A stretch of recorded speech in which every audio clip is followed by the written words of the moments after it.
Bagaimana dengan gereja masa kini? Gereja bisa sibuk dengan kegiatan di dalamnya. Itu tadi, dari Natal sampai Natal lagi. Sibuk dengan programnya apa? Apalagi yang nggak diprogramkan. Tidak mau. Ada di program ini. Sibuk dengan kenyamanan. Wes ngene ae.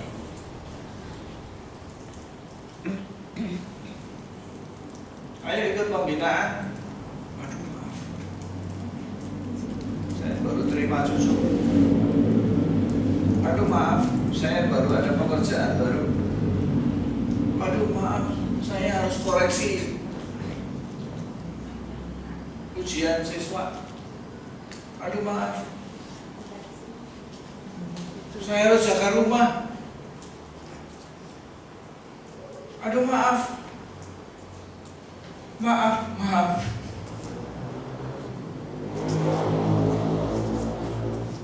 Kita sibuk dan terus sibuk. Ada orang sibuk itu tidak masalah, tapi orang selalu sibuk itu yang jadi masalah.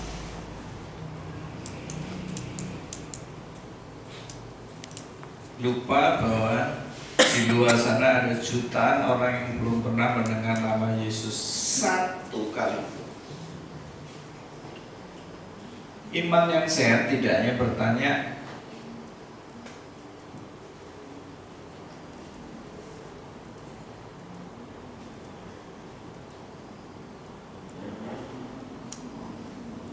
apakah saya berhenti pada cukup diselamatkan.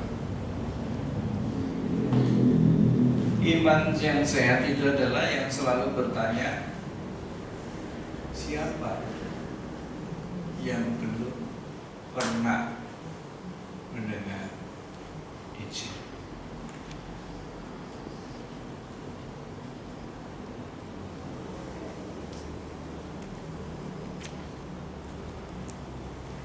Dan iman yang sehat itu selalu siap digerakkan dan dilepaskan.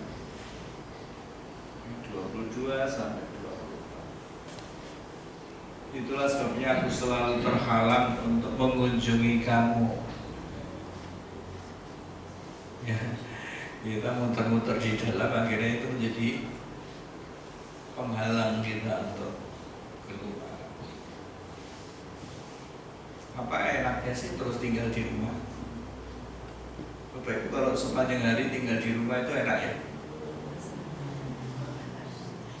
Ada yang senang terus tinggal di rumah? Walaupun kondisinya terpaksa, pasti nggak senang ya? Kita pengen keluar ya? Pengen udara segar, pengen suasana baru gitu ya? Apalagi kalau kita sudah terjebak dengan rutinitas ya? Mulai dari bangun pagi sampai malam, besok pagi ya gitu lagi, besok pagi gitu lagi, terus gitu ya. Kita harus keluar. Ada sesuatu yang baru gitu. Paulus berkata, aku tidak lagi punya tempat kerja di tempat ini gitu. Aku harus pergi. Makanya tempat yang ada ini fondasinya sudah ada, ya kan? Nanti ada orang yang bangun gitu ya. Ada gereja yang akan melanjutkan gitu ya. Makanya Paulus bergerak di ladang baru. Bapak Ibu bayangkan benih ya. Benih yang tidak dilepaskan dia tidak akan berbuah. Tapi yang benih yang dilepaskan itu akan berbuah.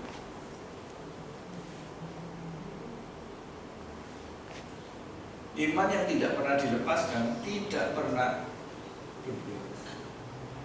Ya Bapak Ibu jangan salah paham dengan iman yang dilepaskan ya. Maksudnya iman ini harus dipertanggungjawabkan. Kalau kami ini jadi orang Kristen, biarlah dunia melihat kekristenanmu itu seperti apa. Kristen kuwi koyo apa ngono lho. Ojo Kristen-Kristenan.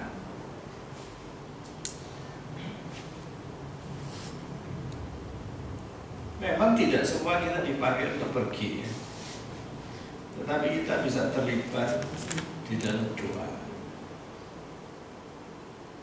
Kita bisa terlibat dengan memberi. Bahkan gereja bisa mengutus orang pergi. Atau mungkin saatnya kita harus pergi. Kita yang diutus. Karena itu Bapak Ibu, Kristus tidak mati supaya kita tidak hanya supaya kita ini aman secara rohani, ya. Ia mati supaya dunia itu mengenal Dia. Nah, siapa yang bertanggung jawab supaya dunia mengenal Dia? Ya orang-orang yang sudah mengenal Dia. Siapa ya? Kita, saya dan Bapak Ibu, yang mengenalkan Kristus kepada mereka. Hari ini firman Tuhan mengajak kita bertanya bukan dengan rasa bersalah, tapi dengan satu kejujuran. Apakah iman saya berhenti pada cukup yang diselamatkan tadi itu?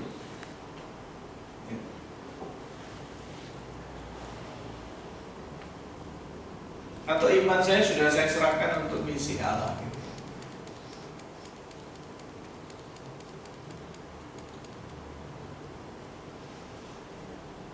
Mari kita baca. Iman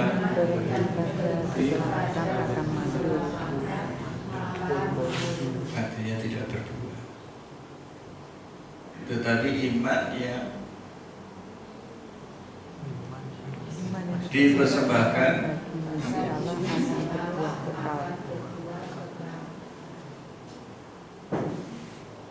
keputusan di kita. Kita mau yang mana? Kita tetap mau tinggal di dalam atau kita keluar?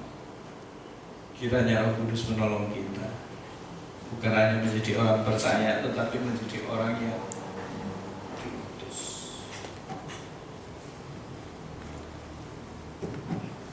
Mari kita duduk sejenak. Kita merenungkan hal ini. Apa yang Tuhan mau di dalam hidup kita? Apakah kita menjadi orang-orang yang berhenti cukup diselamatkan, atau kita mau keluar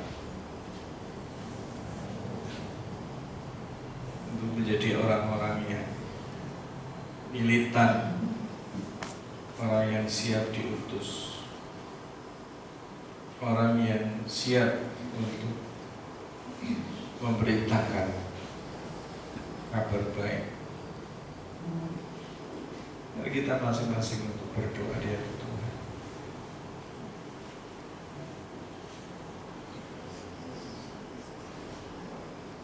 Mari kita tunduk kepala di hadapan Tuhan. Kita berdoa. Ya Tuhan Allah kami, Bapa yang mengasihi dunia ini, kami bersyukur untuk firman-Mu yang hari ini telah menegur, menyadarkan, dan membuka mata hati kami. Kami mengaku ya Tuhan, seringkali iman kami berhenti pada diri kami sendiri. Kami bersyukur karena diselamatkan, tetapi lupa bahwa keselamatan itu Engkau berikan agar hidup kami dipakai bagi rencana-Mu yang lebih besar. Ampunilah kami ya Tuhan, ketika iman kami menjadi nyaman, ketika kami puas hanya dengan percaya tanpa mau peduli kepada mereka yang belum pernah mendengar nama-Mu. Kami bersyukur karena Engkau tidak meminta kami menjadi orang-orang yang hebat, tetapi Engkau memanggil kami untuk taat, bukan dengan kekuatan kami, melainkan oleh kuasa Roh Kudus-Mu. Engkau bekerja melalui hidup kami. Hari ini kami menyerahkan kembali diri kami kepada-Mu. Apapun peran yang Engkau percayakan kepada kami, itu sebagai pendoa, sebagai pemberi, sebagai pengutus, atau sebagai orang yang Kau utus. Ajar kami berkata, inilah aku ya Tuhan, utuslah aku. Bawalah hati kami kepada dunia yang masih gelap, kepada bangsa-bangsa, kepada suku-suku yang belum mengenal kasih-Mu.